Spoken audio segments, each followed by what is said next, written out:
Sunlight streamed through the laundry room window, illuminating the dust motes dancing in the air, but it couldn't quite reach the chill that had settled in my heart. Honestly, Julian, Celeste's voice, sharp as broken glass, sliced through the otherwise quiet house.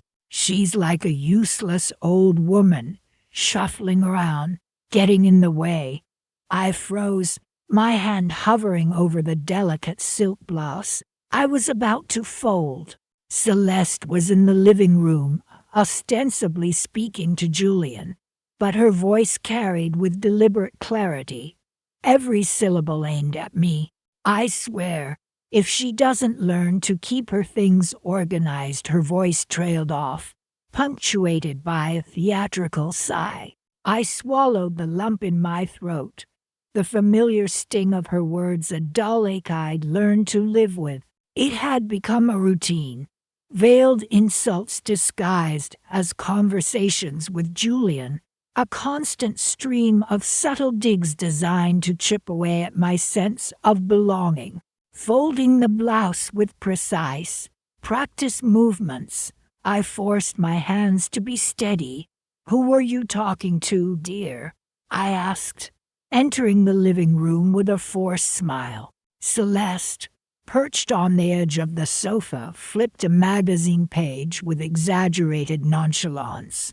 "Oh, just Julian," she replied, her eyes flitting towards me then quickly away. "He was asking about dinner." Dinner. She hadn't cooked a proper meal for me in weeks, preferring instead to order takeout for herself, Rowan, and occasionally Julian, leaving me to fend for myself. "Anything interesting?" I asked, gesturing towards the magazine. "Just some home decor ideas," Celeste replied, a tight smile playing on her lips. "I was thinking of redoing the living room, giving it a more modern feel." My gaze swept across the room, taking in the familiar furniture, each piece holding a memory. The antique grandfather clock in the corner, a gift from my late husband, Harold. The plush armchairs where we'd spent countless evenings reading and talking. The ornate mirror above the fireplace, reflecting generations of family gatherings. "It's a lovely room as it is," I said softly, my voice barely above a whisper. "Yes, well, it's a bit dated, don't you think?" Celeste retorted, her tone laced with a barely concealed impatience. "I mean, it's all Sawyer style." Her words hung in the air, heavy with implication. My style, as if my taste, my history, were somehow an inconvenience, a stain to be erased. "I suppose tastes change," I managed to say, my smile wavering. "Though I've always found comfort in these things." "Comfort is important," Celeste agreed, her tone saccharine sweet. "Which is why I think it's crucial for Rowan to have his own space. A proper nursery." My heart sank. Rowan, my grandson, was barely a toddler. He had a perfectly good room, filled with toys and books. This wasn't about a nursery. This was about my room. The room I'd shared with Harold for over 40 years. The room that overlooked the garden filled with the morning sun. The room Celeste had coveted since the moment she set foot in this house. "His room is perfectly adequate," I said, my voice steadier than I expected. "Oh, I'm sure it is," Celeste purred, her eyes now fixed on mine, a glint of something hard and calculating in their depths. "But think of the future, Orina.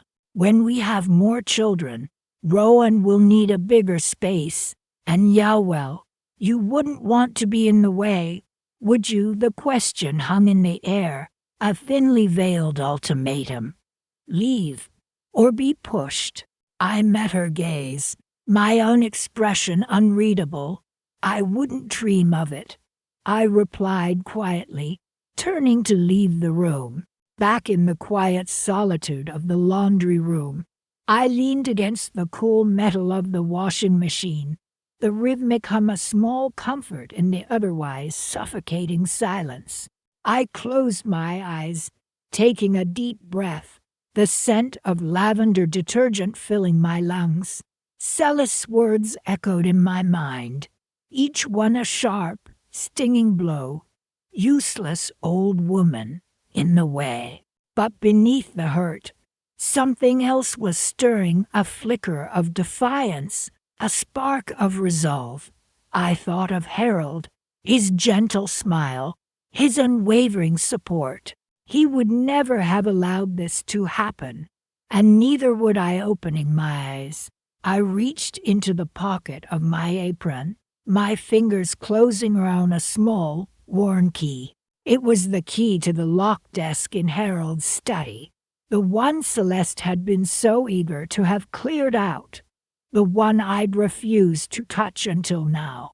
I knew with a certainty that settled deep in my bones that whatever was inside that desk, whatever secrets Harold had kept hidden, would be my salvation. Sunlight streamed through the kitchen window, illuminating the dust motes dancing in the air and highlighting the chipped paint on the windowsill. I watched as Celeste unpacked another box, her movements brisk and efficient. "This cupboard will be perfect for Julian's protein powders," she announced, not even glancing my way. "And this counter space," she continued, sweeping her hand across the granite I'd chosen myself years ago, "will be ideal for my smoothie maker." My smoothie maker, I thought, a bitter taste rising in my throat. It had been a gift from my late husband, a small luxury I enjoyed every morning. Now, it seemed, it was destined to become another casualty in Celeste's quiet takeover of my kitchen, my home.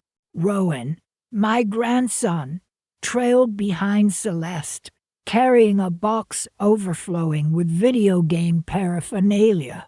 "Grandma, can I put my console in the living room?" he asked, his eyes already glued to the box's contents. I forced a smile. "Of course, dear," I replied, though a pang of sadness echoed in my chest. The living room, with its worn armchair and the antique clock my husband had inherited from his grandfather, had always been my sanctuary. Now, it was being transformed into a gaming den. "We'll need to move that old clock, though," Celeste interjected, wrinkling her nose. "It clashes with Julian's minimalist aesthetic." Minimalist, I thought. That was one word for it. Sterile was another. "I suppose it could go in the spare bedroom," I offered weakly, already picturing the clock, a silent witness to generations of family gatherings, relegated to a dusty corner. Over the next few days, the transformation continued relentlessly. My carefully curated collection of porcelain figurines, a passion I'd nurtured for years, was deemed clutter and packed away into boxes destined for the attic.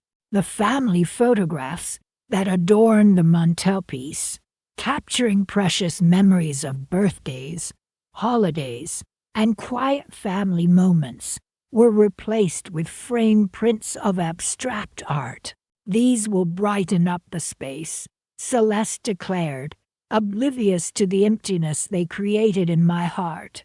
Even my smaller garden, tucked away in a sunny corner of the backyard, wasn't spared. "We're thinking of installing a putting green here," Julian announced one afternoon, his tone suggesting it was a done deal. "A putting green?" I echoed, my voice barely a whisper. "But I use those herbs in my cooking." Julian shrugged. "There's a supermarket down the road, isn't there?" he said dismissively. Fresh herbs are so much better, I murmured. But my words were lost in the wind, carried away like the scent of rosemary and thyme that soon would be gone from my garden. Each day, another piece of my life, another cherished memory, was carefully dismantled and packed away, erased by Celeste and Julian's relentless pursuit of their minimalist aesthetic. I felt like a ghost in my own home, fading into the background as they asserted their dominance over every corner, every object, every space. I retreated to my bedroom, closing the door behind me, seeking solace in the familiar surroundings. But even here, the sense of intrusion lingered. Celeste had already started making plans to redecorate, talking about modernizing the space with new furniture and a fresh coat of paint. Think calming neutrals, she'd told me, her smile not quite reaching her eyes. Sitting on the edge of my bed, I picked up a framed photograph of my husband, his eyes twinkling with warmth and affection. "They think they've won," I whispered to his image, my voice choked with emotion. "They think they've taken everything." But as I gazed at his face, a flicker of resolve ignited within me. I remembered the conversation we'd had years ago, a conversation about the future, about protecting what was ours. He had been so meticulous, so careful in his planning. He had foreseen a time like this, a time when I might need protection. I opened the bottom drawer of my bedside table and pulled out a small locked box. Inside, nestled among old letters and trinkets, was a thick envelope. My hands trembled as I opened it, unfolding the crisp legal documents within. A wave of relief washed over me as I scanned the pages, my eyes lingering on the notary stamp, the official seal that held the key to my future, to my revenge. The house, the garden, everything, it was still mine. They hadn't taken anything, not really. They were playing house, rearranging furniture, while I held the deed, the ultimate power. A small, almost imperceptible smile touched my lips. They had no idea what was coming. They had no idea what I was capable of. The game, I realized, was far from over. It had just begun. Rain lashed against my bedroom window, mirroring the storm inside me. Earlier, Celeste had casually mentioned how much easier things would be if I considered moving to that lovely retirement village she toured last week. "Think of all the activities, Orina," she'd chirped, her smile not quite reaching her eyes. "Bingo! Shuffleboard, you'd be in your element." I'd simply nodded, the familiar lump of resentment forming in my throat. Now, alone in the dim light of my bedside lamp, I felt a bone-deep weariness. I picked up a framed photo of my late husband, Thomas. "Oh, Thomas," I whispered, tracing his smiling face. "What am I supposed to do?" I opened the bottom drawer of my nightstand, looking for some tissues. Instead, my fingers brushed against something hard and unfamiliar. It was a small, locked wooden box. I hadn't noticed it before. Frowning, I rummaged through the drawer again and found a small, tarnished key tucked beneath a stack of doilies. It fit the box. My hands trembled as I lifted the lid. Inside, nestled amongst a collection of old photographs and letters, was a thick, legal-sized envelope. It was addressed to me, in Thomas's familiar handwriting. "To my dearest Orina," the letter inside began, "should the unthinkable happen, and I'm no longer there to protect you, my heart ached." I hadn't reread Thomas's will since his passing. It was a painful reminder of my loss. I'd assumed everything was in order. Celeste and her son Rowan were living with me after all. That seemed right, natural. But something about this hidden box, about the way Thomas had phrased his letter, sent a chill down my spine. I continued reading. Thomas detailed his concerns about my future, about the possibility of difficulties. I've taken precautions. My love, he wrote. The house is yours, and yours alone. These documents will prove it. Use them wisely. Orina, protect yourself. Attached to the letter were several notarized papers, including a deed to the house solely in my name. I reread them slowly, carefully, the words blurring through a film of tears. Thomas had foreseen this. He'd known, somehow, that I would need protecting from my own family. I sank back against the pillows, the documents clutched in my hand. The rain continued to batter the window pane, but the storm within me was beginning to subside, replaced by a strange sense of calm. It wasn't happiness, not exactly. It was more like resolve. Thomas had given me a weapon. He'd trusted me to use it, and I would. I carefully placed the documents back in the box, locking it securely and returning it to the drawer. I didn't sleep much that night. I lay awake, listening to the rhythmic drumming of the rain, thinking about what I needed to do. I thought about Celeste's constant little jabs, her subtle suggestions that I was a burden, an inconvenience. I thought about Rowan's indifference, his silent complicity in his mother's schemes. I thought about the retirement village, the bingo games, the shuffleboard court, and I knew, with a certainty that settled deep in my bones, that I wasn't going anywhere. This was my house. Thomas had made sure of it. The next morning, I woke with a sense of purpose I hadn't felt in months. I went downstairs, made breakfast, and acted as if nothing had changed. Celeste was her usual chirpy self, chattering about some upcoming social event. Rowan barely grunted a good morning. I simply smiled and poured them both coffee, a plan beginning to form in my mind. It wouldn't be loud or dramatic.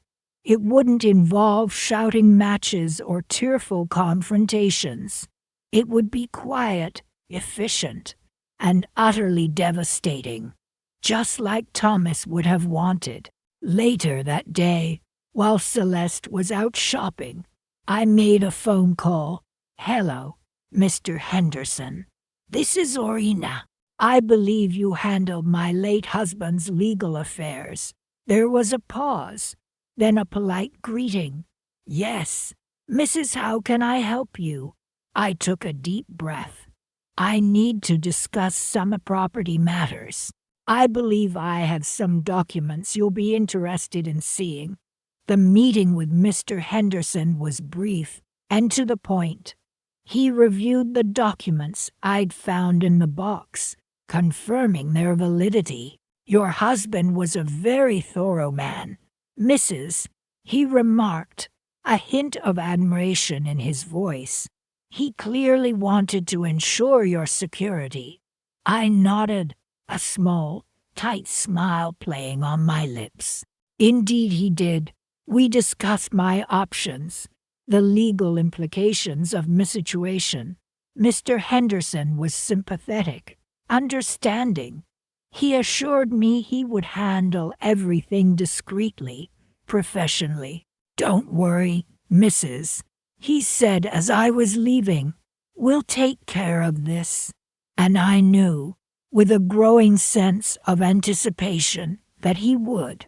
The following days passed in a blur of hushed phone calls, legal documents, and carefully worded conversations. I maintained my usual routine.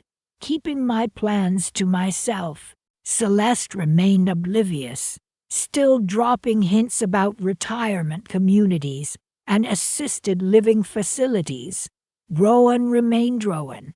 I watched them, studying their faces, wondering if they suspected anything. They didn't. They were too caught up in their own little world, their own petty schemes.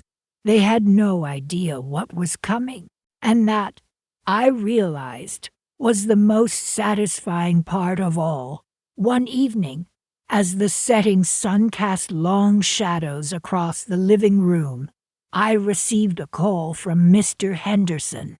"Everything is finalized, Mrs." he said. "The paperwork is all in order." I thanked him, my voice trembling slightly. "Thank you," I whispered, a single tear tracing a path down my cheek. This was it, the moment I'd been waiting for, the moment Thomas had prepared me for, the moment of quiet, devastating revenge. I hung up the phone and walked into the living room, where Celeste and Rowan were watching television. "Celeste," I said, my voice calm and steady.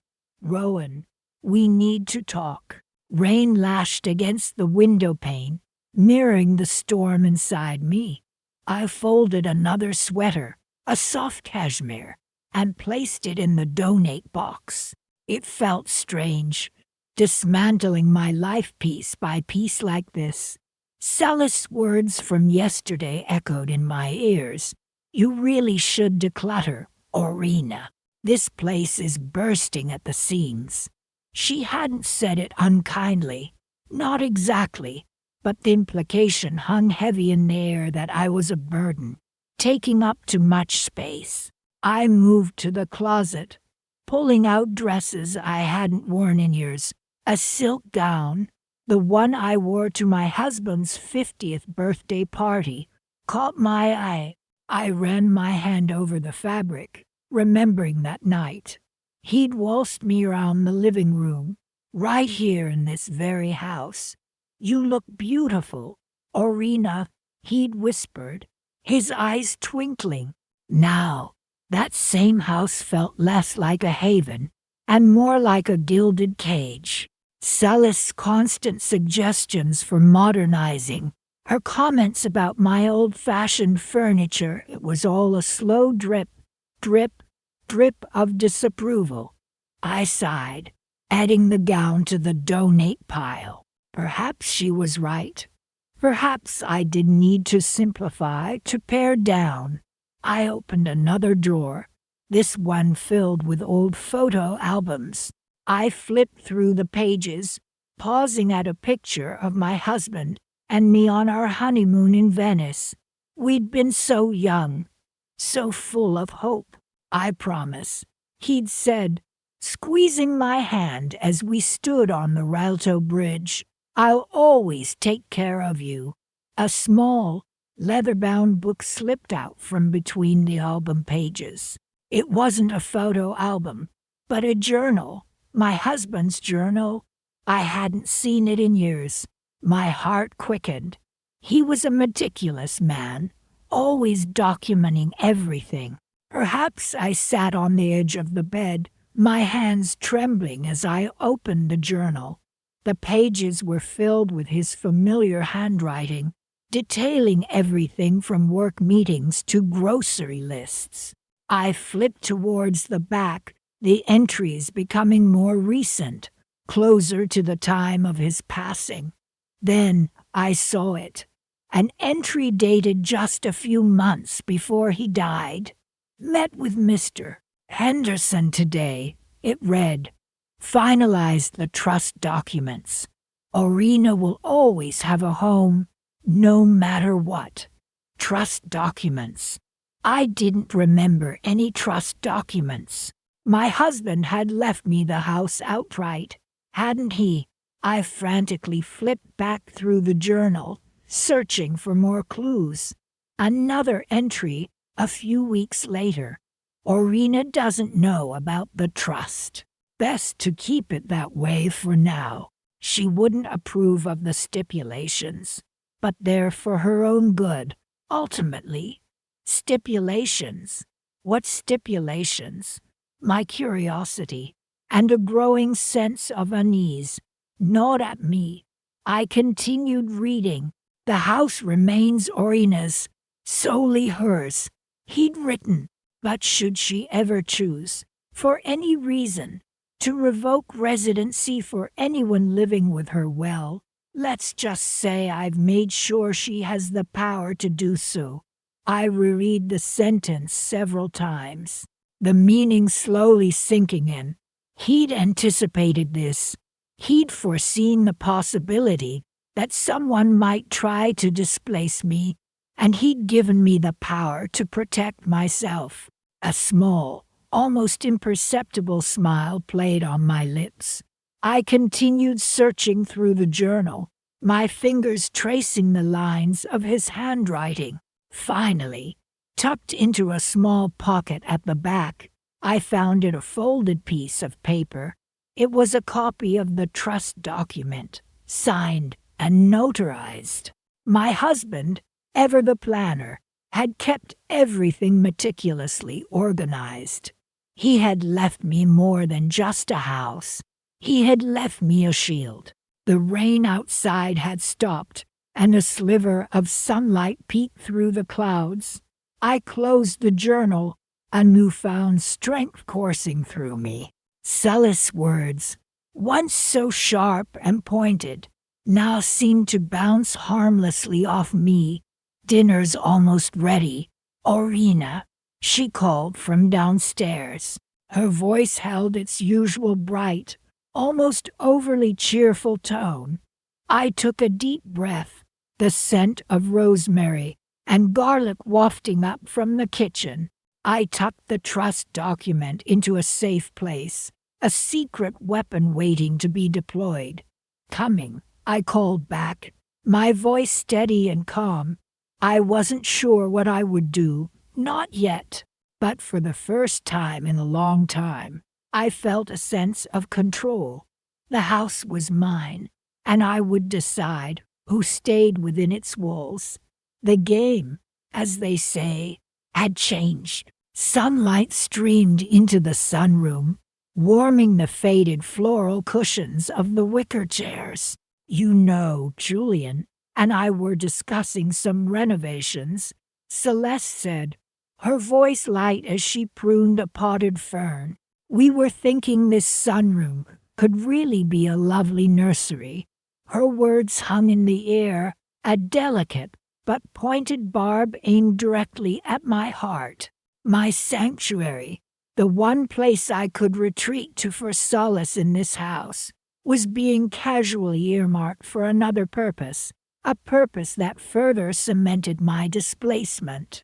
It gets such lovely light, she continued, oblivious or perhaps perfectly aware of the sting in her words. Perfect for a baby.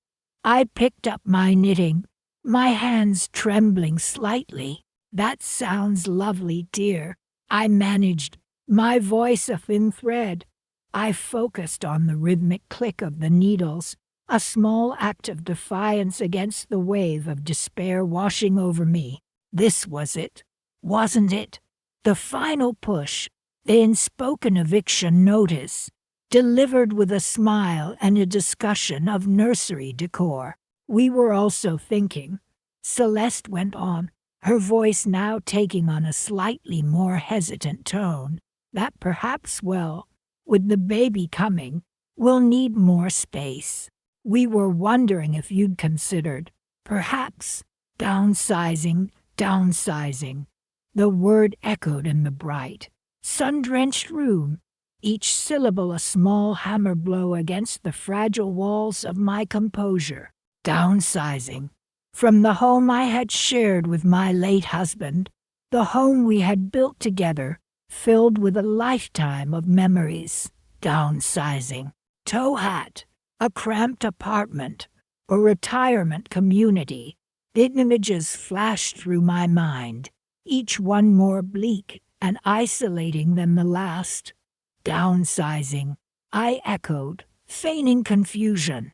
Whatever do you mean, dear? I kept my gaze fixed on my knitting, refusing to meet her eye. Well, Celeste continued, now circling the room, as if surveying her future domain. Perhaps a smaller room, one of the guest rooms, maybe. They're quite cozy. Cozy. Another carefully chosen word, a euphemism for cramped and insignificant. With the baby coming, we'll need the master suite, of course, and Rowan needs his own space as well. Rowan, my grandson, who barely acknowledged my existence most days. He would take my room, the room where I had rocked him to sleep as a baby, where I had read him countless bedtime stories. He would take it without a second thought, without a flicker of gratitude or even a hint of understanding of the history contained within those walls. I took a deep breath, forcing myself to remain calm. I see, I said, my voice still carefully neutral. You've given this a lot of thought, haven't you? Well, of course, Celeste replied, now perched on the edge of the wicker sofa, as if already envisioning it replaced with something more modern, more her. We want what's best for the baby. The baby. The ever-present justification for my gradual erasure from this family, from this house. And what, pray tell? I asked, finally lifting my gaze to meet hers. Do you think is best for me? Celeste hesitated, a flicker of uncertainty crossing her face. She hadn't anticipated this question, hadn't factored my needs into her carefully constructed plan. Well, she stammered, we just want everyone to be comfortable. Comfortable? I repeated, the word laced with irony. Yes, comfort is important, especially in one's own home. I paused, letting the words hang in the air. I believe I'll go make some tea. I rose, gathering my knitting, my movements deliberate and slow. As I walked toward the door, I allowed myself a small, almost imperceptible smile. Comfort. Yes, indeed. I would make sure I was comfortable, very comfortable. And Celeste, well, she would learn that sometimes comfort comes at a price she might not be willing to pay.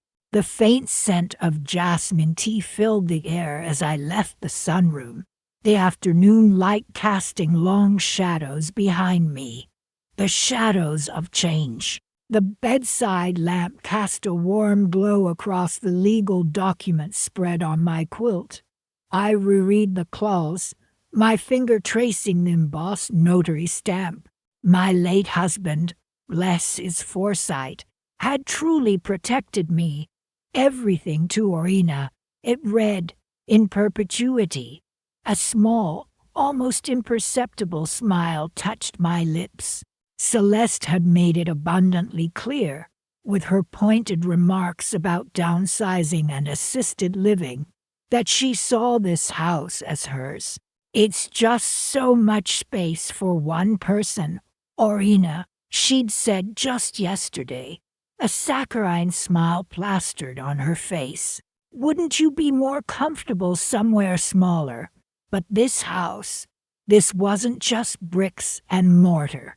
This was my life with Thomas, filled with memories she could never understand. And thanks to him, it would remain mine. I picked up my phone and dialed Mr. Henderson. My lawyer, James, I said when he answered. I need to make some changes to my will. He sounded surprised. Orina, is everything all right? Perfectly fine, James, I assured him. Just a few adjustments. We scheduled an appointment for the following morning. I laid the phone down, a quiet sense of purpose settling over me. Celis' constant subtle digs, the barely veiled suggestions that I was a burden. The way she rearranged my furniture for my own good, it all fueled a resolve I hadn't known I possessed. I opened my jewelry box, the velvet lining worn smooth with years of use. Inside lay a delicate silver locket, a gift from Thomas on our anniversary. I picked it up, the cool metal a comfort against my palm. "You always knew how to take care of me," I whispered, my voice catching. This house, our home, was his final act of love and protection, and I wouldn't let Celeste, or anyone, take it from me. The will change wouldn't be drastic. I wouldn't disinherit my son completely, but I would ensure that the house remained beyond Celeste's reach. It would be held in trust for my grandson, Rowan. He was a sweet boy, easily swayed by Celeste, but still young enough to appreciate the value of family, of history. "He'll understand someday," I murmured, clutching the locket. "He'll understand why I did this."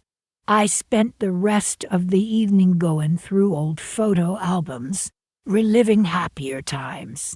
Pictures of Thomas, his eyes crinkling at the corners as he laughed, images of family holidays, birthdays, and ordinary moments that had woven the fabric of our lives. Celeste hadn't been in many of these pictures. She'd come later, a whirlwind of energy and ambition that had swept my son off his feet. She'd charmed everyone at first, but over time, her true colors had begun to show. I closed the album, a pang of sadness in my chest. My son, blinded by love, couldn't see what his wife was truly like. Or perhaps he did see, but chose to ignore it. Either way, it was my responsibility to protect what Thomas and I had built. The next morning, I dressed in my best suit, a crisp navy blue that always made me feel confident. "Good morning, Orina," Celeste chirped as I entered the kitchen. "Sleep well, very well. Thank you," I replied, my voice even and calm. She was bustling around, making breakfast, or rather, making a show of making breakfast. She rarely actually ate anything she cooked, preferring prepackaged protein bars and smoothies. It was all for show, a performance for the neighbors, for anyone who might think she wasn't the perfect wife and daughter-in-law. "Anything interesting planned for today?" she asked, her eyes flitting towards my handbag. "Just a few errands," I said vaguely, picking up a piece of toast. "Nothing exciting." She didn't press further, but I could feel her watching me as I left the house. At Mr. Henderson's office, I explained my wishes clearly and concisely. The house would be placed in a trust for Rowan, to be managed until he reached the age of 25. Celeste would have no access to it, no control over it whatsoever. This is exactly what Thomas would have wanted, I thought, a sense of satisfaction washing over me. When I returned home, Celeste was nowhere to be seen. A sense of peace settled over the house, a quiet that had been missing for far too long. I walked into the living room, and through the window, I saw Celeste and my son in the garden, seemingly engrossed in a conversation. Julian was gesturing animatedly, while Celeste listened, a tight expression on her face. I couldn't hear what they were saying, but I had a feeling I know. The seeds of my plan had been sown, and I knew, with a certainty that warmed me from the inside out, that they would soon blossom. This house, my sanctuary, was safe, and I was finally ready to enjoy it again. The crisp, professional scent of Adeline Trent's office, a blend of old books and lemon polish, was a welcome change from the tension that clung to my home like dust. "So, you're absolutely certain about this, Orina?" Adeline asked, her pen hovering over the fresh document. "This is a significant change." I nodded, my gaze firm. Absolutely certain. I'd spent sleepless nights turning the idea over in my mind, the weight of Celis' words, her dismissive glances, pressing down on me. I need to ensure my future is secure, and that means protecting what's rightfully mine. Adeline adjusted her glasses, a thoughtful frown creasing her brow. "I understand. It's your prerogative, of course. But are you prepared for the potential fallout? This could cause quite a stir." "Let it," I said, my voice steadier than I expected. "They've made their feelings about me perfectly clear. I'm simply responding in kind." "All right then," Adeline said, her voice neutral, and began to explain the revised clauses of the will, her finger tracing each line. "As per your instructions, the house is now bequeathed entirely to the National Trust." She paused, looking up at me. "You are aware this means neither Celeste nor Rowan will inherit the property?" "Precisely," I replied, a small, tight smile playing on my lips. The thought of Celis' face when she discovered this, the indignant sputtering, the accusations sent a thrill of satisfaction through me. For so long, I had been the quiet one, the one who absorbed the insults and the subtle digs. But now, the tables were turning. Adeline continued, her voice regaining its professional cadence. "The trust will assume ownership upon your passing. They have assured me the house will be well maintained, preserved for its historical significance." She gestured towards a framed photograph on her desk, a blurry image of a stately home surrounded by manicured lawns. "They handle properties like yours with the utmost care." "I know," I said quietly, my thoughts drifting back to the day my husband and I first toured this house, its charm capturing our hearts instantly. It was more than just bricks and mortar. It held a lifetime of memories, and I wouldn't let anyone, not even my own family, tarnish those memories or take this legacy away from me.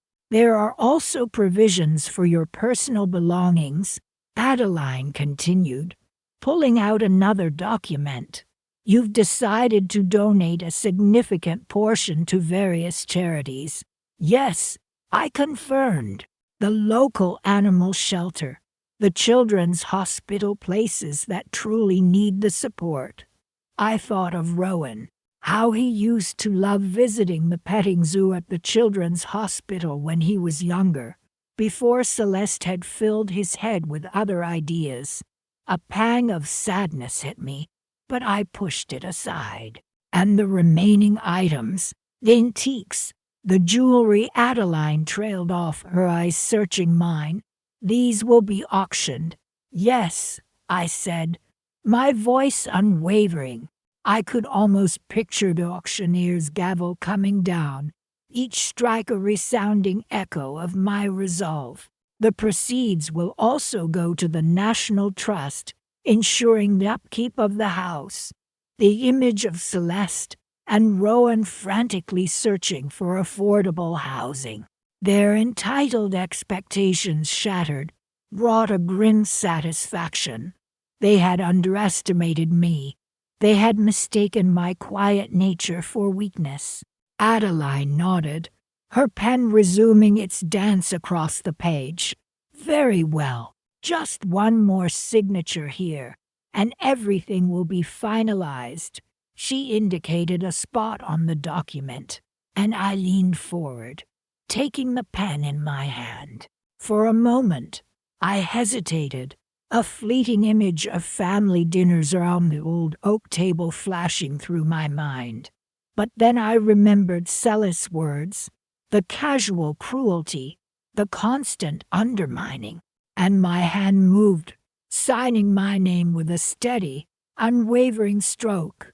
As I left Adeline's office, the afternoon sun warm on my face, a sense of quiet power settled over me. I hadn't screamed. I hadn't raged. I had simply, quietly, taken back control. And the best part, they had no idea. Not yet. But soon they would. I hailed a cab, and as it pulled away from the curb, I glanced back at Adeline's office, a small, almost imperceptible smile playing on my lips. The next step of my plan involved a safety deposit box and a very specific set of instructions left by my husband. Instructions that Celeste and Julian would never see coming. Sunlight streamed through the kitchen window, illuminating the dust motes dancing in the air. I carefully folded the dish towel, a calmness settling over me that felt almost alien after the weeks of turmoil. It's time, I whispered to myself, the words a quiet affirmation of the decision I'd made. My plan was simple and entirely legal. After Celis' pointed comment yesterday, this old house really could use a young family's touch, couldn't it? Mother Orina, I knew I couldn't delay any longer. I retrieved the manila envelope from its hiding place beneath the loose floorboard in the attic. My late husband, bless his foresight, had ensured I wouldn't be left vulnerable. Inside were the original deed to the house, a revised will, and a letter from his lawyer outlining specific provisions he'd put in place, anticipating difficulties. He knew, I murmured, tracing my fingers over his signature on the documents. He knew all along. I spent the morning reviewing every clause, every carefully worded sentence. My husband had established a trust, naming me as the sole beneficiary and trustee, with full control over the property. He'd also included a stipulation that allowed me to revoke any residing family member's right to live in the house at my discretion, for any reason. It was ironclad. Celeste, in her eagerness to redecorate and make the place her own, had completely overlooked the most crucial detail. It was never hers to begin with. A faint smile touched my lips. You should have been kinder, Celeste, I said softly to the empty room. Kindness goes a long way. The next step was finding a lawyer, not just any lawyer, but one discreet and efficient. Thankfully, my husband had anticipated this need too. Tucked away in the envelope was a business card. Arthur Finch, attorney at law. His name was accompanied by a handwritten note from my husband. For when you need a lion, not a lamb. I dialed the number, my hand remarkably steady. Mr. Finch answered on the third ring, his voice crisp and professional. Mr. Finch, I began, my name is Orina, and my late husband, Thomas, recommended your services. I explained my situation, keeping my tone even and factual. There was a brief silence on the other end, then a thoughtful, I see. Thomas was a wise man. Come to my office tomorrow morning. We'll discuss your options. The following morning, I sat across from Mr. Finch in his mahogany-paneled office. He was a man of few words, but his eyes were sharp and intelligent. He listened intently as I laid out the documents, explaining the situation with Celeste and the subtle but persistent pressure she'd been putting on me. She even tried to convince me to move into a retirement home. I said, a touch of bitterness creeping into my voice. Said it would be easier for everyone, Mr. Finch nodded, his gaze fixed on the documents. This is quite straightforward, Mrs. Orina, he stated finally. Your husband's foresight has made this a relatively simple matter. We can have the eviction notice drafted and served within the week. The process, as Mr. Finch had predicted, was swift and efficient. He handled everything with a quiet competence that reassured me I was in good hands. Within days, the notice was delivered. I wasn't present when Celeste received it, choosing instead to spend the afternoon at the library, losing myself in the quiet rows of books. I could only imagine her reaction, the shock, the disbelief, the dawning realization that her carefully constructed plans had crumbled. I felt a pang of something, not guilt, exactly, perhaps a flicker of regret. But it was quickly extinguished by the memory of her condescending remarks, the subtle digs, the constant undermining of my authority in my own home. The day Celeste and Rowan were scheduled to leave, I stayed in my room, the door closed. I heard the muffled sounds of their hurried packing, the strained whispers, the occasional thump as furniture was bumped against the walls. I didn't want to see their faces. I didn't want to witness their anger or their humiliation. This wasn't about that. This was about reclaiming what was rightfully mine, about protecting the legacy my husband had left me. It was about peace. The silence that descended on the house after the moving truck pulled away was almost palpable. I stepped out into the hallway, the emptiness echoing around me. It was quiet, finally quiet. I walked through the rooms, touching the familiar furniture, the photographs on the mantelpiece, the books lining the shelves. It was my home again, truly mine. Later that evening, as the setting sun painted the sky in hues of orange and pink, I sat in the living room sipping a cup of tea. My phone buzzed. It was Mr. Finch. Just confirming, Mrs. Orina, he said, that the transfer of the property into your name is complete. Everything is in order. I thanked him, a sense of quiet satisfaction settling over me. My gaze fell upon a small, antique clock on the mantelpiece, a gift from my husband on our 10th anniversary. It's almost time, I whispered to myself, a new plan beginning to form in my mind. The house was mine again, and I knew exactly what I wanted to do with it. Sunlight streamed through the large window in Adeline Trent's office, illuminating the dust motes dancing in the air. I smoothed down my skirt, feeling a knot of anxiety tighten in my stomach. So, Orina, Adeline began, her voice calm and reassuring. Tell me everything. From the beginning. I took a deep breath, and the words began to tumble out. It started subtly.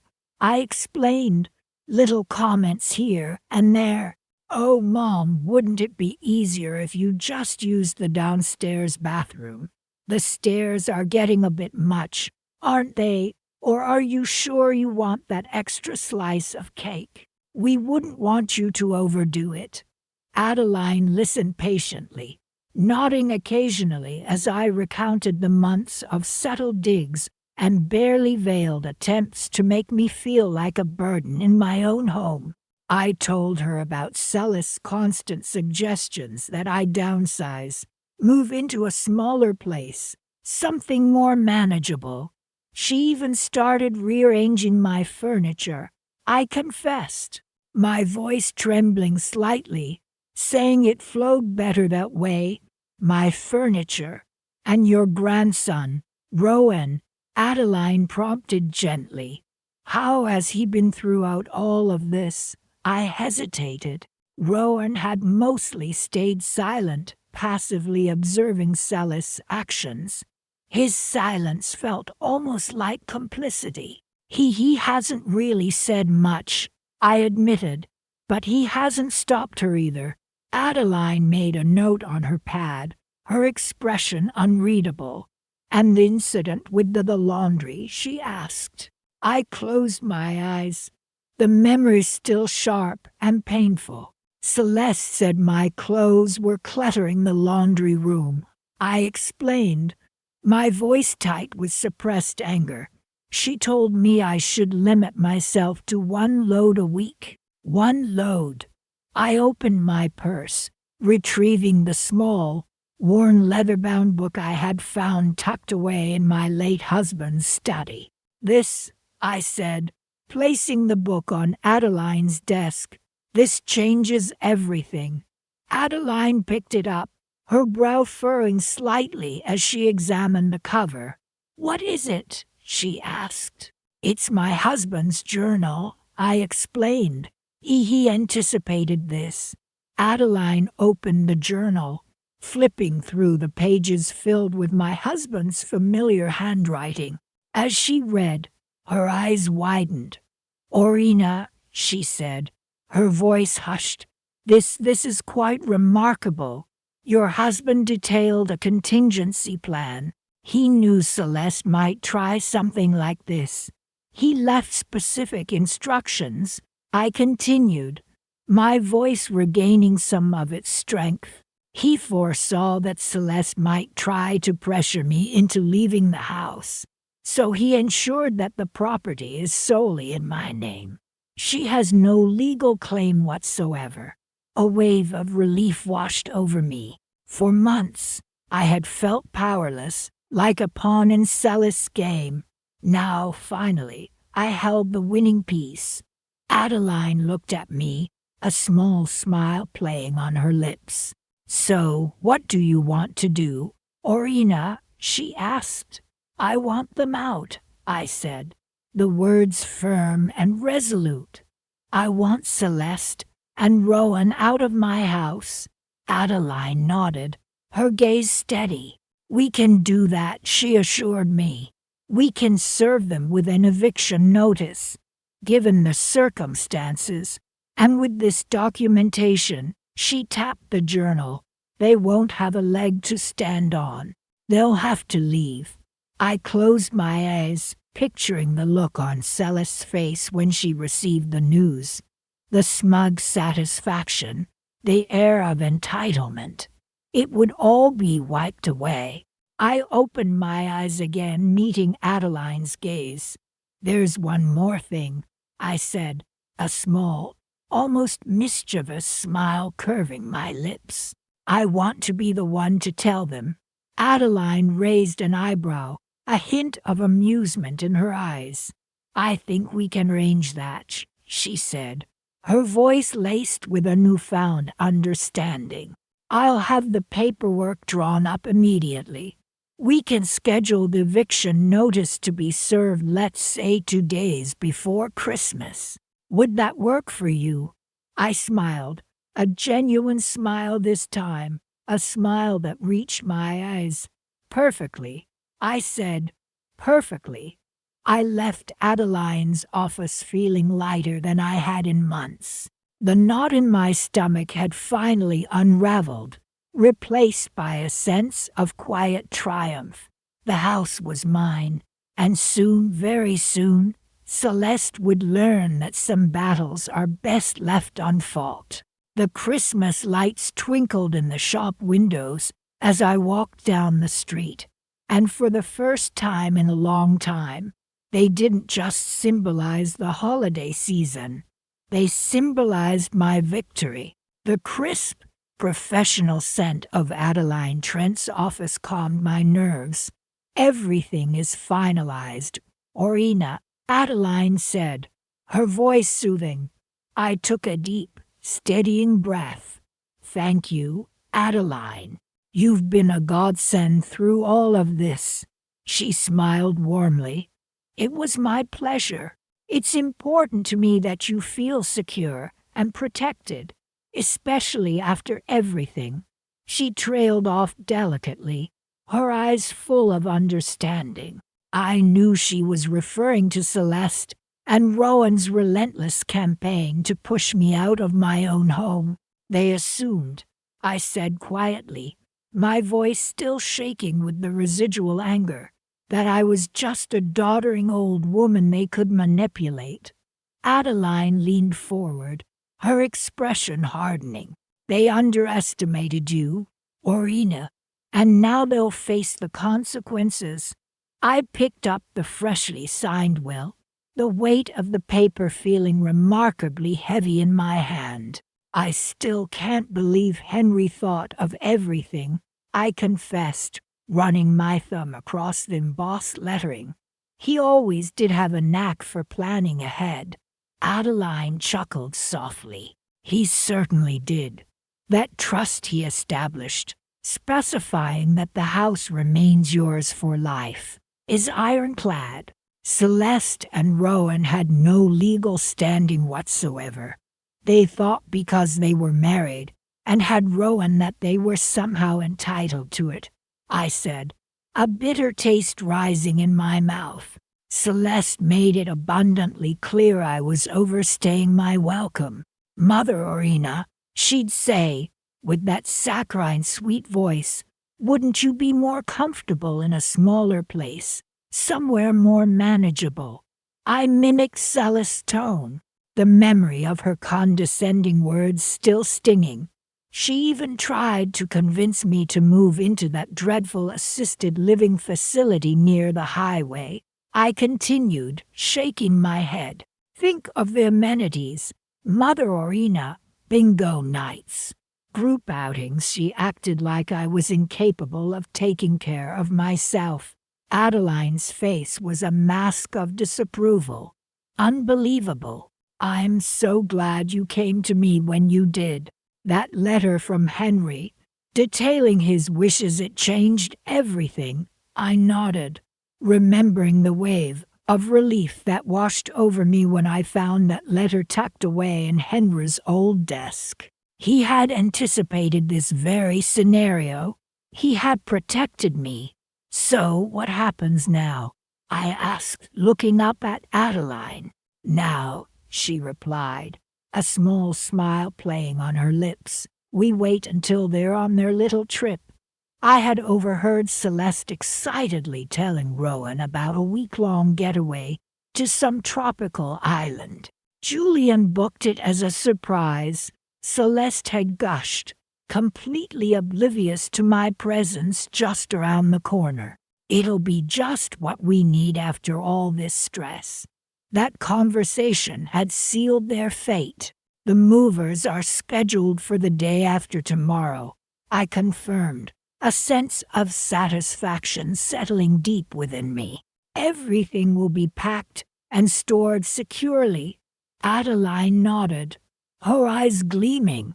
"And when Celeste and Rowan return, they'll find the locks changed and an eviction notice waiting for them." I pictured their shocked faces, their indignant cries. For once, I wouldn't have to cower under their disapproving gazes. "And the house?" I asked, a flicker of uncertainty crossing my face. "Safe and sound, just as Henry intended," Adeline assured me. "You'll have the peace and quiet you deserve." "And they," she added, her voice hardening ever so slightly, "will have to find somewhere else to live." "I've also made some adjustments to my will," I confided, tracing the edge of the document. "I've decided to leave the bulk of my estate to the local animal shelter." Adeline raised an eyebrow, clearly surprised. "Oh, yes," I replied, a genuine smile finally spreading across my face. "They seem to appreciate unconditional love a bit more than some family members I could mention." Adeline let out a hearty laugh. "I can certainly understand that sentiment. A wise decision, Orina. A very wise decision indeed." I stood up, feeling lighter than I had in months. The weight of their constant criticisms, their subtle manipulations, had finally lifted. "Thank you again, Adeline," I said, extending my hand. "You have no idea how much this means to me." She clasped my hand warmly. "My pleasure. Orina, please call me if you need anything at all." As I walked out of Adeline's office and into the bright sunshine, I couldn't resist a small, satisfied smile. Celeste and Rowan thought they had won. They thought they had pushed me out, erased me. They were wrong. The house was mine, and they would learn, in the most painful way possible, that you should never underestimate a mother's love or a mother's wrath.